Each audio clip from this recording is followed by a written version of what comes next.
And welcome back. Well, there's a hiring boom right now. In fact, the Department of Labor says last month more than 500,000 jobs were added back. Unbelievable, right? Well, many companies want to speed up the process of bringing in new employees, but our next guest says it's more important to do it right. Beth Ridley is here to explain how to onboard new employees the right way. She's a leadership expert and a workplace culture consultant. Good Always to see great you. to see Hey, you. good morning. Good Thank morning. you. Yeah, I mean, so many places are closing because they can't find enough workers. This is a great time, I think, to be looking for a job. Absolutely. And then if an employer can find an employee, do all that you can to make sure you retain them. And onboarding them the right way is a big piece of that. Yeah. Oh, go ahead. Go ahead. I was just going to say, yeah, so what's the goal? Like when people think of onboarding, what is the goal to make this work so well? Yeah, I think a lot of times people think, oh, it's just the logistics, right? Get them set up with their computer and their desk and the paperwork and the HR stuff. But I mean, that's super boring. Yeah. But what you want to do is make sure that the employee feels that strong sense of belonging and that they feel like they made the right choice.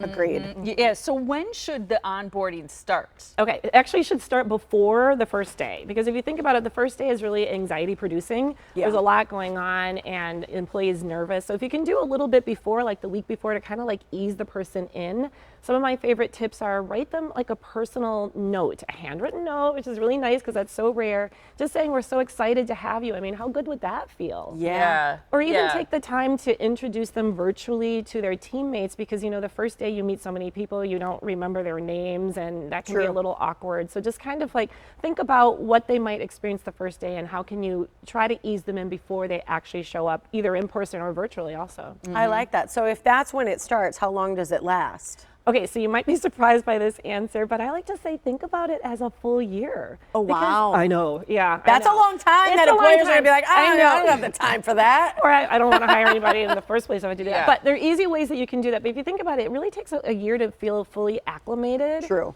Right? And so some simple things, for example, a lot of times early on you think of like, oh, I have to set up meetings with this person so you know they know who they're working with, and you front load it, and then that's like overwhelming. Yeah. But what if you just sort of like spaced it out? People they should be meeting over time.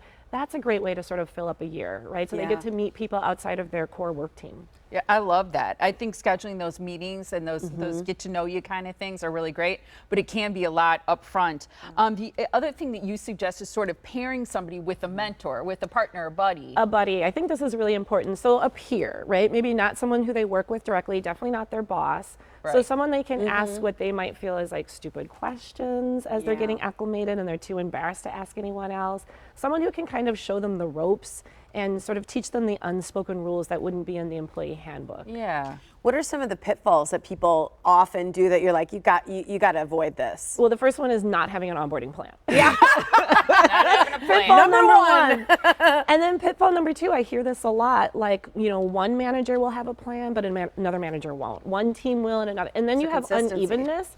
And, you know, employees speak to each other, they talk to each other, and they compare notes. And how bad would it feel for one employee to be like, oh, yes, I got a gift, you know, Yeah. before I started. You didn't?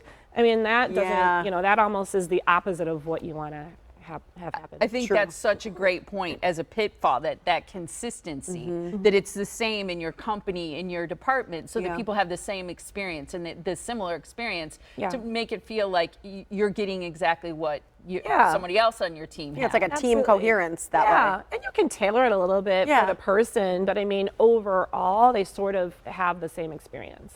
Are there good resources if you want to try to help? Because some companies have something probably set up, they have a plan. But what if you're looking for ideas and resources? You could go to my website. There you go.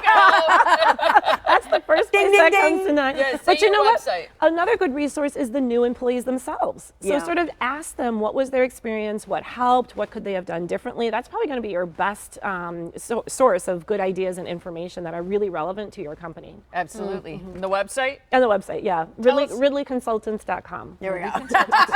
There you go. We had to pull that one out of you for a thank you. minute. So for more resources, tips, and ideas to improve your workplace culture, you can visit her website. It's RidleyConsultants.com. There it Thanks, is on your Beth. screen. Good to Thank see you. you.